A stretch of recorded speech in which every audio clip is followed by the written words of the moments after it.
இதுவரை தமிழ் மண்ணிலே பாடப்படாத தமிழர்களை மத அடிப்படையில் பிரிக்கக்கூடிய இந்த பாதலை தமிழர்கள் வெளியில் வைத்திருந்தார்கள். இன்னைக்கு விட்டுட்டீங்களே மிஸ்டர் விஜய். கண்டனம் தெரிவிச்சிருக்க வேண்டாமா நீங்க அந்த மேடையிலேயே? நீங்க எப்போது கண்டனம் தெரிவிச்சிருப்பீங்க? அந்த வந்தே மாதரத்துக்கு கண்டனம் தெரிவிச்சிருப்பீங்கன்னா உங்களுக்கு அதை பத்தி தெரிஞ்சிருக்கணும். உங்களுக்கு கூட உள்ளவங்களுக்கு அதை பத்தி தெரிஞ்சிருந்திருக்கணும். இவங்க 2 பேர் ஹிந்திக்கு பதில் கொடுக்குறாங்க.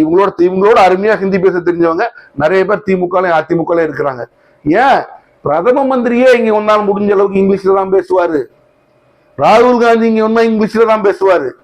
இங்கு பிறந்த இவர்கள் 2 பேர் அன்றைக்கு ஹிந்திக்கு பேசும்போது அந்த சமிங்கை வந்துருச்சு. இனி தமிழகத்தில் தமிழ் நம்பர் 1 இல்ல, ஹிந்தி தான் நம்பர் 1. தயாராகி கொள்ளுங்கள். எத்தனை துப்பாக்கி சூடு நடத்தினாலும் பற்றி எறிந்த அந்த தமிழ் பற்றை அவங்களால அணைக்க முடியலங்கிறதா உண்மை. ஹிந்தி புறமுதுக்கு காட்டி தமிழ்நாட்டை விட்டு ஓடியதுங்கிறது தான் உண்மை. ஒருத்தர் கூட உங்களுக்கு கொடுக்கல மிஸ்டர் ராகுல் காந்தி. ஆட்சியில் பங்கு எங்கே, அதிகாரத்தில் பங்கு எங்கே? கொடுப்பாங்க, மெதுவா கொடுப்பாங்க, மெதுவா கொடுப்பாங்க. என்ன பண்ணிருக்கணும்? உங்களை கொஞ்சம் மாற்றி ஒருத்தர் மனுஷனா மதிச்சிருந்தா, உங்களை அட்லீஸ்ட் ஒரு எறும்பளவுக்காச்சும் மதிச்சிருந்தா என்ன பண்ணிருக்கணும்? அதே மேடையில் உங்க மினிஸ்டர் ஒருத்தரையும் ஸ்வேரிங் பண்ணியிருந்தா நீ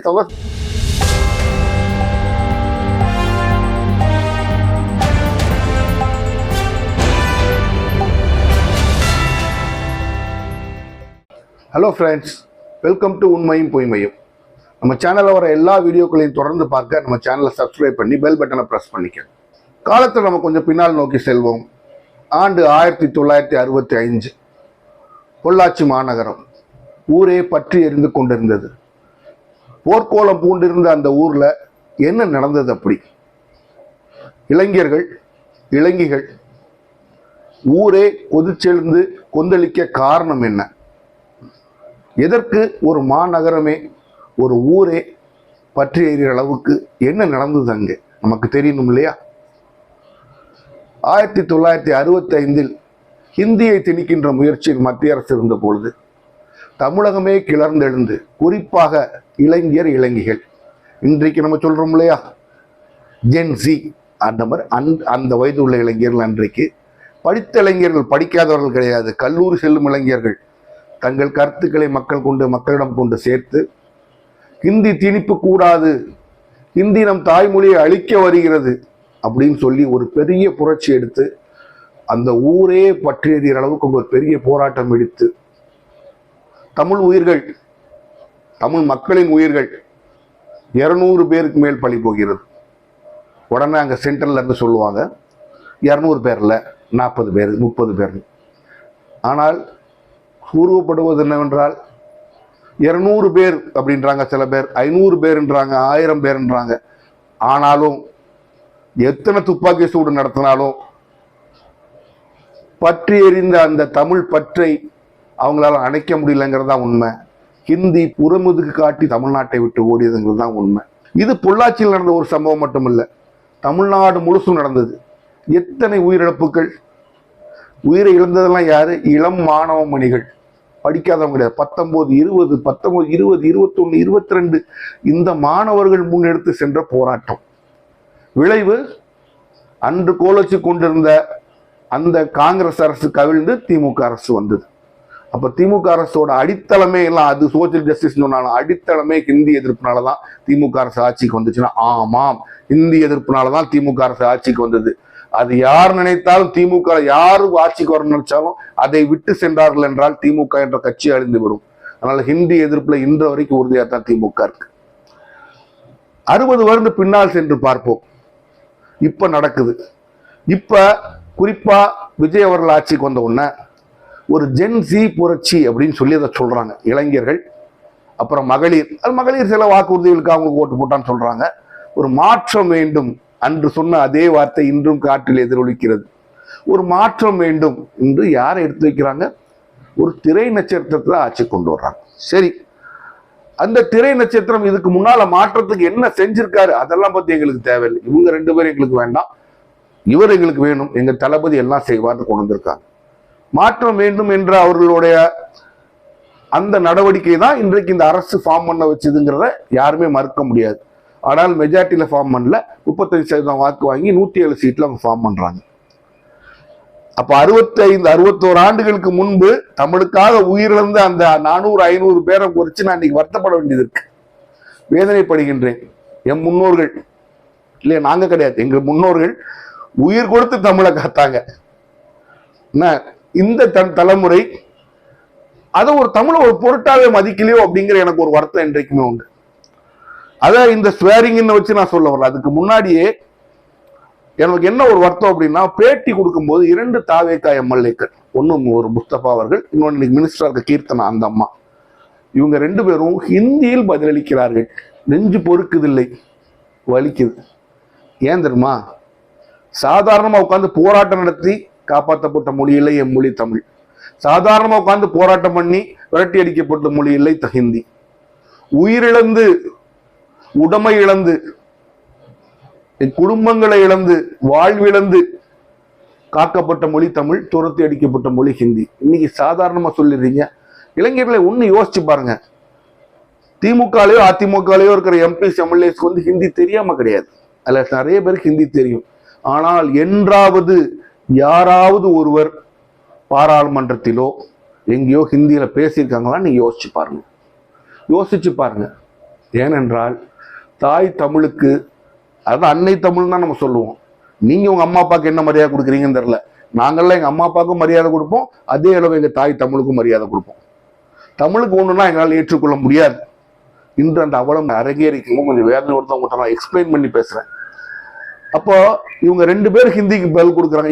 இவங்களோட அருமையா ஹிந்தி பேச தெரிஞ்சவங்க நிறைய பேர் திமுகலையும் அதிமுகலையும் இருக்கிறாங்க. ஏன் பிரதம மந்திரியே இங்க வந்தாலும் முடிஞ்ச அளவுக்கு இங்கிலீஷ்ல தான் பேசுவாரு. ராகுல் காந்தி இங்க வந்தா இங்கிலீஷ்ல தான் பேசுவாரு. இங்கு பிறந்த இவர்கள் 2 பேர் அன்றைக்கு ஹிந்திக்கு பேசும்போது அந்த சமிங்கை வந்துருச்சு. இனி தமிழகத்தில் தமிழ் நம்பர் 1 இல்ல, ஹிந்தி தான் நம்பர் 1. தயாராகி கொள்ளுங்கள். நீங்கள் ஏற்படுத்தி கொடுத்த மாற்றத்தினால் வந்த ஒரு மிகப்பெரிய மாற்றம் இதுதான்.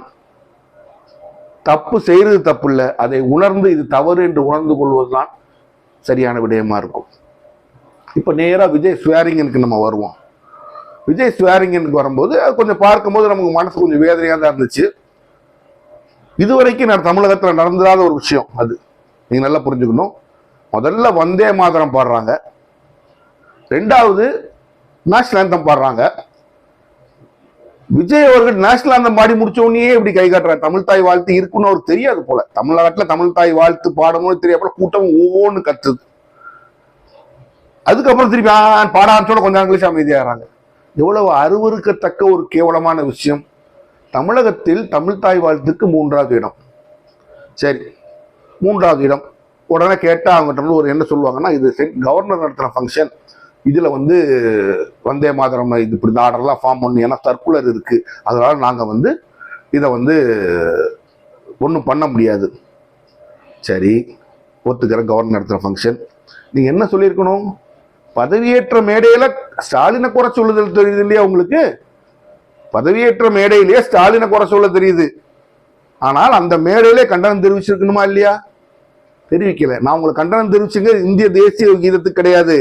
நல்லா புரிஞ்சுக்கங்க. தேசிய கீதம் முதல்ல பாட தமிழ்நாட்டில் தமிழ் தாய் வாழ்த்து தான் முதல்ல பாடணும், தேசிய கீதம் 2வது தான் பாடணும். அதுல எங்களுக்கு எந்த மாற்று கருத்தும் கிடையாது. தேச துரோகம் கூட சொல்லிக்கோ. நான் தமிழனும் இந்தியனும். என் மொழி என் ஸ்டேட்ல தான் ஃபர்ஸ்ட் வைக்க முடியும். இந்தியா முழுசும் நேஷனல் ஆந்தம் எங்கேயும் பாடிக்கலாம். ஆனா என்னுடைய தேசிய என்னுடைய மாநில கீதத்தை நான் என்னோட மாநிலத்துல மட்டும்தான் பேச முடியும். அதனால முதல்ல வரத்தான் செய்யும். இது வெறும் மாநிலத்துக்கான பேச்சு அல்ல, மாநிலத்திற்கான பாடல் அல்ல, அது என் மொழிக்கான பாடல், என் உணர்வுக்கான பாடல். அதை நீங்க தூக்கி பின்னால போட்டது வருத்தம் தான். மிஸ்டர் விஜய் அங்கேயே கண்டனம் தெரிவிச்சிருக்கணும், தெரிவிக்கல. சரி, பரவாயில்ல. 2வது ஒரு முக்கியமான விஷயம் கேட்கிறேன். வந்தே மாதரம் பாடுறீங்களே, வந்தே மாதரம் என்ன உங்களுக்கு தெரியுமா? சிறுபான்மையினர்ல ஒரு பெரும்பகுதி உங்களுக்கு ஓட்டு போட்டிருக்காங்கன்னு பெருமையா சொல்றீங்களே, வந்தே மாதரம்னா என்ன அப்படின்னு உங்களுக்கு தெரியுமா? அது எந்த மொழியில் பாடப்பட்ட பாடல் என்று உங்களுக்கு தெரியுமா? அது சரி, நீங்க படிச்சது அந்த லோயலா காலேஜ், ஊர்ல உள்ள அவ்வளோ பேரையும் அந்த காலேஜ்ல வந்து விஷுவல் கம்யூனிகேஷன் படிக்கிட்டு அவங்க தான் சினிமாவில் உட்காந்துருக்காங்க. அதனால உங்களோட ஸ்டாண்டர்ட் அந்த ரேஞ்சில் தான் இருக்கும். அதற்கு மேல நாங்கள் ஒன்றும் உங்கள்கிட்ட எதிர்பார்க்கல. வந்தே மாதரம் என்பது எந்த மொழியில் பாடப்பட்டது? சமஸ்கிருதத்தில் பாடப்பட்ட ஒரு பாடல். 1930களில் சமஸ்கிருதம் படிச்சா தான் மெடிசன் படிக்கும் இருக்கும் போது அந்த சமஸ்கிருதம் தேவையில்லை என்று தூக்கி வீசிய கட்சி ஜஸ்டிஸ் கட்சி. 100 ஆண்டுக்கு அப்புறம் நீங்க இன்னைக்கு வந்து அந்த சமஸ்கிருதத்தை உள்ள கொண்டு அலோவ் பண்றீங்கன்னா, whose face you are mister Vijay, யாருடைய முகம் நீங்கள் என்ற ஒரு கேள்வி வருது. நல்லா யோசிச்சு பாருங்க. வந்தே மாதரம் அந்த பாடம் நான் உங்களுக்கு வர சொல்றேன். ஆனா அதுக்கு மேல நீங்க படிச்சு தெரிஞ்சுக்கங்க. ஏன்னா இந்த ஜென்சிங்கிற ஜெனரேஷனுக்கு எதுவுமே படிக்க தெரியாது, வாட்ஸ்அப் மட்டும்தான் பாக்குறாங்க, சோசியல் மீடியாலாம் பாக்குறாங்க ஒரு குற்றச்சாட்டு இருக்கு. அது இல்லைங்க, நீங்களே நிரூபிச்சுக்கங்க. வந்தே மாதரம் என்பது அது ஒரு தனி பாடல் கிடையாது. அது ஆனந்த மடம் என்ற ஒரு புத்தகத்தில் ஒரு பங்கு தான் அந்த வந்தே மாதரம் பாடல். அது எழுதியது யாரு? பங்கிம் சந்திர சட்டர்ஜி. அது சமஸ்கிருதத்தில் பெங்காலி ஸ்கிரிப்டில் எழுதப்பட்ட ஒரு புத்தகம். இவ்வளவுதான் உங்கள்கிட்ட சொல்லிட்டேன் இல்லையா? இந்த ஆனந்த மடம்ங்கிற புத்தகம் எதற்கு எழுதப்பட்ட நீங்களே படிச்சு கொஞ்சம் அதோட ஹிஸ்டரியை கொஞ்சம் தெரிஞ்சுக்கங்க. அப்போ உங்களுக்கு தெரியும் ஏன் இஸ்லாமியர்கள் குறிப்பாக இதை எதிர்க்கிறார்கள் என்று. நேஷனல் ஆந்தம் முன்னாலே பின்னாடியே பாடப்படும். இதுவரை தமிழ் மண்ணிலே பாடப்படாத தமிழர்களை மத அடிப்படையில் பிரிக்கக்கூடிய அந்த பாடலை தமிழர்கள் வெளியில் வைத்திருந்தார்கள். இன்னைக்கு விட்டுட்டீங்களே மிஸ்டர் விஜய். கண்டனம் தெரிவிச்சிருக்க வேண்டாமா நீங்க அந்த மேடையிலேயே? நீங்க எப்போது கண்டனம் தெரிவிச்சிருப்பீங்க? அந்த வந்தே மாதரத்துக்கு கண்டனம் தெரிவிச்சிருப்பீங்கன்னா உங்களுக்கு அதை பத்தி தெரிஞ்சிருக்கணும். உங்களுக்கு கூட உள்ளவங்களுக்கு அதை பத்தி தெரிஞ்சிருந்திருக்கணும். ஒன்று உங்களுக்கு தெரியல, ரெண்டாவது நடந்துக்கும் தெரிஞ்சும் நீங்கள் மௌனியாக இருந்தீர்கள் என்றால் யூ ஆர் காம்ப்ளிசிட் இன் தட் அப்படின்னு அர்த்தம். நீங்களும் அது உடந்தையாக இருந்திருக்கீங்கன்னு தான் அர்த்தம். நாங்க அப்படித்தான் எடுக்க முடியும். ஏன்னா ஐயா அரசு ஒருத்தர் வச்சிருக்கீங்க கூட, அப்படி இன்னும் 2 பேரை காமிக்கிறீங்க, உங்களுக்கு தெரியலன்னு என்னால ஏற்றுக்கொள்ளவே முடியாது. சரி, சாயங்காலத்துல இருந்து ஒரு இவர்கிட்ட இருந்து ஒரு ஆதவர்ஜுனா அதுக்கு ஒரு விளக்கம் கொடுக்கிறார். எங்களுக்கு நாங்க தமிழ்நாட்டுல 100 ஆண்டுக்கு மேல பாரம்பரியம் கொண்டது தமிழ் தாய் வாழ்த்து. நாங்க தமிழ்நாட்டுல இருந்து அதுதான் எங்களோட இது.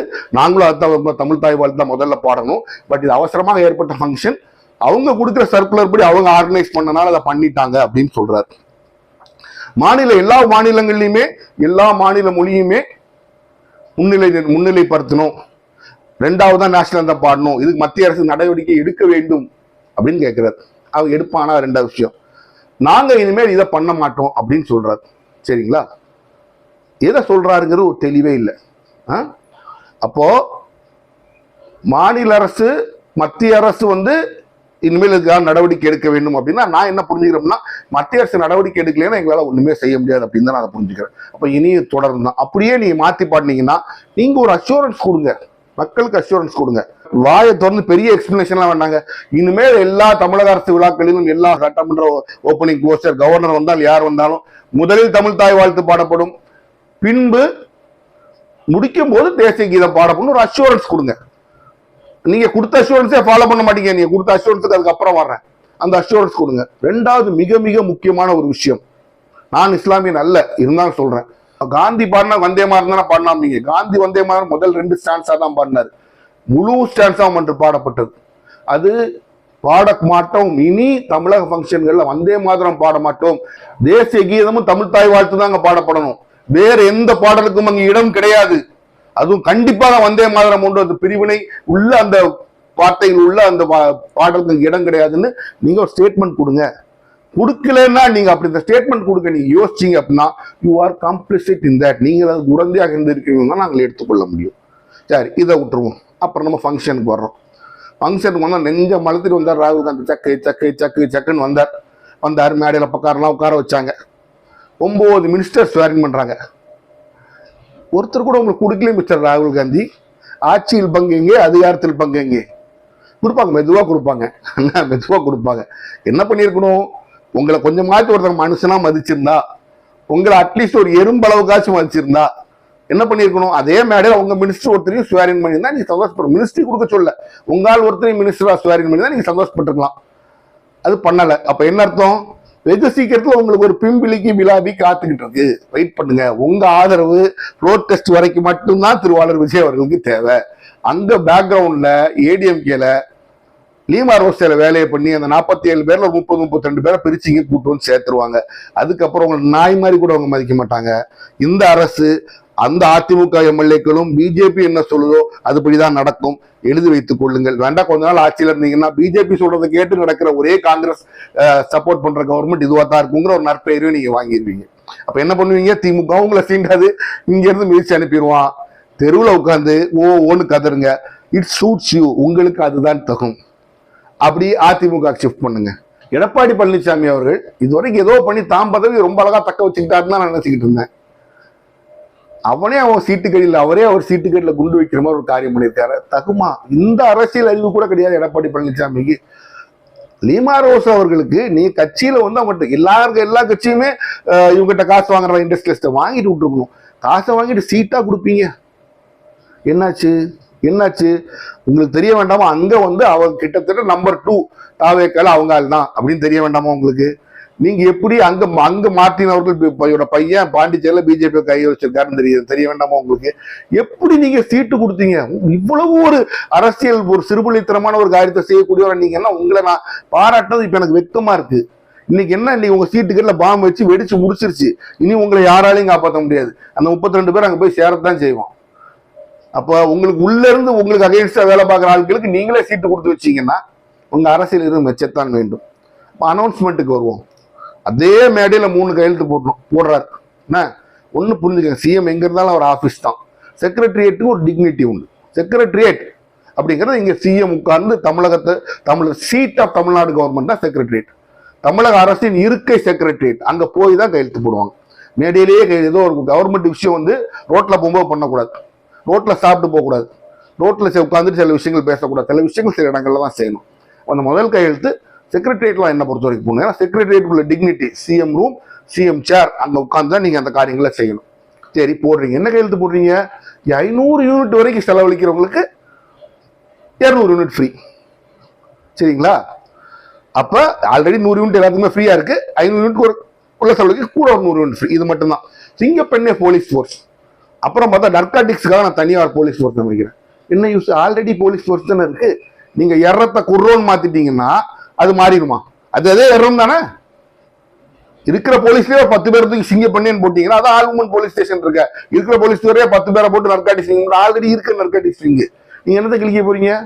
அப்ப நான் ஆர்டர் கிரைம் அதெல்லாம் தேவையே இல்லையா? அதுவே நாங்கள் 65 ஸ்டேஷன் வைக்க போறோம். ஒன்றும் கிடையாது. பேர் மட்டும் மாத்தி வச்சிருக்கீங்க.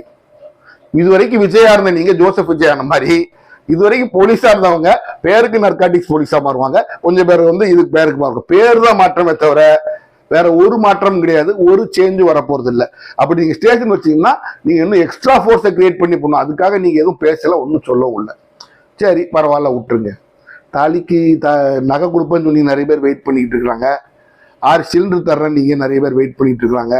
மாசம் 2500 ரூபா தர்றேன் நீங்க நிறைய பேர் வெயிட் பண்ணிட்டு இருக்கிறாங்க. எப்ப செய்ய போறீங்க? அனைத்து பேருந்துகளும் ஃப்ரீன்னு சொன்னீங்க. ஒண்ணுமே ஆனது கையெழுத்திடவே இல்லையே, எதுவுமே செய்யலையே. அதை செய்யறதுக்குள்ள வழியை பாருங்க. கஜானா காலி, அது உங்களுக்கு நான் அடுத்து ஒரு தனி வீடியோ போடுறேன். கஜானா ஏன் காலி இல்லை, கஜானா நிரம்பி வழியில. கஜானா தமிழகத்தோட கஜானா இந்திய கஜானாவை கம்பேர் பண்ணும்போது நல்லா தான் இருக்கு. உங்களுக்கு ஒரு தனி வீடியோ போடுறேன். ஆக மொத்தம் என்ன ஏண்டா நம்புன, நான் உன்னை நம்ப சொன்னா அப்படின்னு தமிழக வாக்காளர்களுக்கு நீங்க கேட்கிற மாதிரி கேட்டு அதுக்கு பதிலும் சொல்லிட்டு போயிட்டீங்க. இன்னும் நான் எதிர்பார்க்கறது, இது உண்மையாவே ட்ரெய்லர் தான். இதுக்குவே பயந்துட்டீங்களா சார்? இன்னும் பயங்கரமாலாம் செய்வேன் அப்படின்னு பயங்கரமா செய்ய போறீங்க. தமிழக மக்கள் இதை புரிந்து கொள்ளட்டும். கடைசியா ஒரு தேங்க் பண்ணாரு பாருங்க, எனக்காக பேசுற அந்த குட்டி நண்பா நண்பீஸ்க்கு. அதாவது இளஞ்சேனைகள். அதுதான் காங்கிரஸ்ல வந்து அந்த காலத்துல சின்ன பிள்ளைங்களை வந்து இந்திரா காந்தி தலைமையில சேர்ந்து வானர் சேனான்னு சொல்லுவாங்க. என்ன சொல்லுவாங்க? அதுக்கு பேர் வானர் சேனான்னு சொல்லுவாங்க. 10 வயசு 12 வயசு பிள்ளைங்க எல்லாம் தேசிய சுதந்திர போராட்டத்துக்கு போடும்போது அதுக்கு தலைவராக இருந்தவர் யார்? இந்திரா காந்தி. அந்த படைக்கு பேர் என்ன பேர் தெரியுமா? வானர் சேனா. அதாவது அப்படி நம்ம சொல்லலாம். காங்கிரஸ் அவங்க கூட்டணியில தான் இருக்காங்க. அவருக்கு ஓட்டு சப்போர்ட் பண்ண வானர் சேனாவை அவர் வந்து தேங்க் பண்ணியிருக்கார். இந்த வானர் சேனாக்கு ஒண்ணு தெரியல. தம்பி கூடிய சீக்கிரம் நீங்க தமிழ் இங்கிலீஷோட 3வது பாடம் படிக்க போறீங்க, படிங்க. உங்க தலைவர் உங்களுக்கு அதற்காக உதவி பண்ணுவார். ஆக மொத்தம் தமிழும் தமிழர் மாண்பும் எப்படி காக்கப்படுங்கிறத நான் பார்த்துக்குவேன். I am willing to accept it as a single aberration. But if this continues, Mr. Vijay, placing our Tamil Thai வாழ்த்து behind Vande Mataram and the national song, we will not take it politely and silently. Take it from me, you will see that still there are lots and lots of crores and crores of people in Tamil Nadu who value their language more than their caste and religion. நீங்கள் தெரிந்து கொள்வீர்கள்.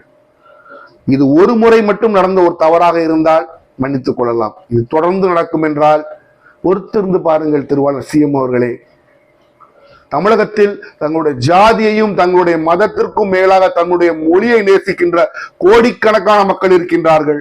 அவர்கள் சும்மா இருக்க மாட்டார்கள். மீண்டும் சந்திப்போம்.